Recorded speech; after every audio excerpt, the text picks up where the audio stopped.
Hi, it's Paul from Hen Herbivore. Today I've got my good friend Ollie with me. Yo! And today we're going to talk about spirituality games. Let's do it.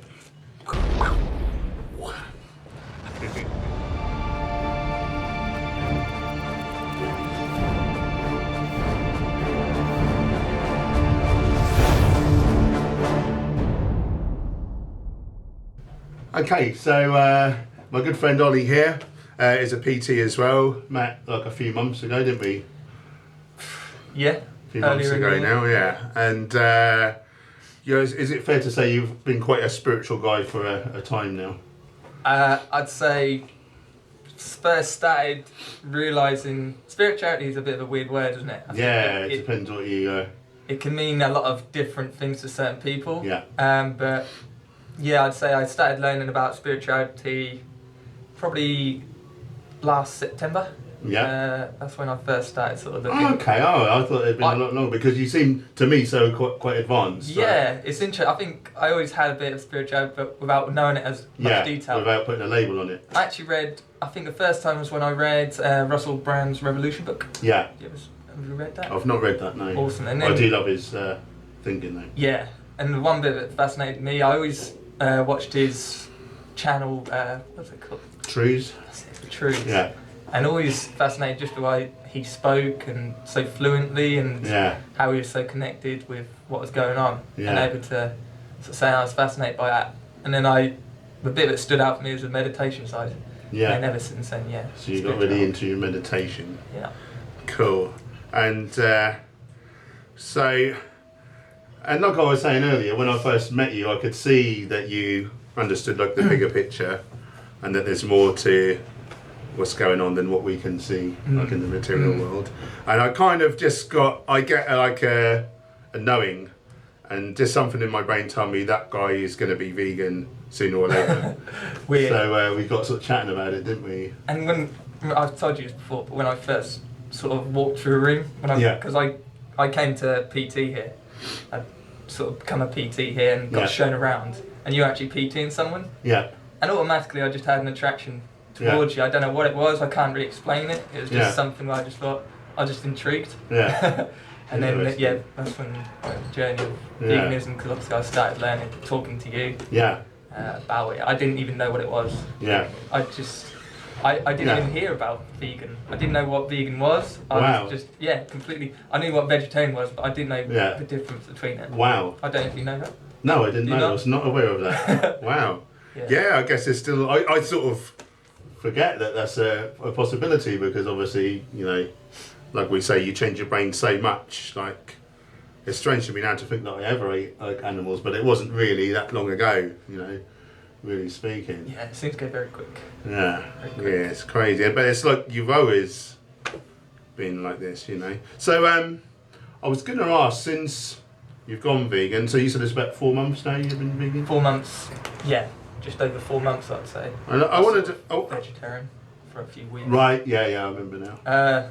The one thing that stood out to me, nice, when we watched, because we and you watched Uni, that documentary. Yes. Oh, I forgot we went there. And that was the first time I ever saw any animal cruelty agriculture at first scene. Pretty where the cows are basically in a narrow corridor and they're being funneled into the slaughterhouse to be killed, and they know, don't they? Oh. They don't want to go in there. No, that was pretty hard hitting, shocking actually. I still picture it. And it was actually 2 weeks after that I played cricket, and we had like a cricket week. Yeah. We have like barbecues and all that. Yeah. And I was sort of vegetarian. I had a few drinks, just with the guys, and then I had a hot dog. Yeah. And I still remember it now. The first thing as I was like going to eat it. Yeah. It was almost like that flashback. I saw that image, And the feeling, it wasn't just the image, it was like the feelings that come with it. And then after that, that was the last time, that was in September. Yeah, so you suddenly got it. Yeah, and then obviously through that and just learning. Yeah. God, when I sat in that cinema, my heart was in my mouth, it felt as though I was waiting to be executed. Yeah. And I just wanted to get out. To every fibre of my being, my will to stay seated. Yeah. Because I wanted to see, the movie out because it's so important. But I thought, with every fibre of my being, I just wanted to go. But I thought these poor animals don't have that opportunity. And you know? you've seen it a lot more than I did. That's because you've seen stuff like that way before. Yeah. And for the first time, I suppose that was like just remembering. And so just suddenly we're conscious that, that thing on our plate, it's not meat anymore. It's part of a living being that felt fear, that felt pain. It screamed in fear, seeing its friends getting murdered. You know, it cried in pain as it was being killed, you know. And so now we don't associate. I don't see meat anymore. I see bits of dismembered bodies, and it could just as easily be a human, like bits of humans laying there. I feel equally about it, you know. When I was watching it, it was almost like I was that cow. Yeah. Yeah, it's the same thing because you put yourself in that cow situation. So to me, that's what spirituality is: expanding your consciousness. Yeah. And if you expand your consciousness, you feel others' suffering as your own suffering. Yeah. And we wouldn't do that to an animal, so we don't want to pay for someone. It's just being aware of what you're doing, you know, the choices you make. Here's that famous guy who said, he does Peter. Yeah. I can't remember, I think he runs it. He's one of the Beatles, I think. And he said if warehouses had slaughterhouses had glass walls, then we'd all be vegetarian. Yeah. There's pick your own strawberries, but not slaughter animals. Colours. Hey. That's what it's locked. My bad. I'm just going to quickly dump this in here if you don't mind. Yeah, no worries, buddy. Sorry, mate. I didn't know you was. No, that's all right. I'm going to edit this anyway. My bad. That'll be on the outtakes. Where did we get to? Us ruined my flow now. When just glass walls. That is one thing. It's true. Like when if you think about it, that's just one thing that the media and everything are trying to hide. Yeah. There's the ag-gag law now, isn't there, in a lot of states in America? You can't film in a slaughterhouse. Really? If there's nothing wrong with killing animals, why don't they want us to see it? Really? Yeah. It's called ag-gag. Yeah. And like I was then trying to say, I don't know if I got interrupted, so I might be repeating myself, but there's pick your own strawberries, but there's not slaughter your own animals. You know, kids wouldn't want any part of that. At some point, we're brainwashed by culture, like the narrative that we've made up in whichever part of the world you happen to live, and we're disgusted by the thoughts of cats and dogs being killed. But it's just normal that cows and pigs. But then if you lived in Turkey, you know, you wouldn't see a pig being hurt, and it's all made up. It's all lies, but we're conditioned to believe it. What's quite interesting as well is, I don't know if you said you first did it for health. Yeah. So I did it for the animals to start off with. Yeah. And then I think that's huge. It's quite incredible. I admire that. So, either way, and then you start learning about... It about... doesn't matter, does it? Like, you find out the rest. Some people have different, like, health, whatever. But then you start learning about the health side and realising we're killing the animals, then they're killing us, then they go off and be sick, big companies make big money, it's just a massive circle. And I think once you start, definitely meditation or just become more conscious, so slowing your thoughts down and just looking at your surroundings, observing a lot more, observing your thoughts and feelings, you can start... you can almost start seeing it for the real picture instead of just being bombarded with these images that just sort of cloud your You can see the Matrix. pretty much. Yeah, that's sort of what There happened. is no spoon. That's sort of what happened with me. I started learning more. And then you start seeing things like advertisement and you just sort of laugh. You just sort of think, bloody hell. It's frustrating, you know. I try to tell people, you know, with... like have a barbecue, raise money for cancer research. Well, barbecues give you cancer. Even smelling the smoke, breathing the smoking gives you cancer. There's several toxic substances that are carcinogenic.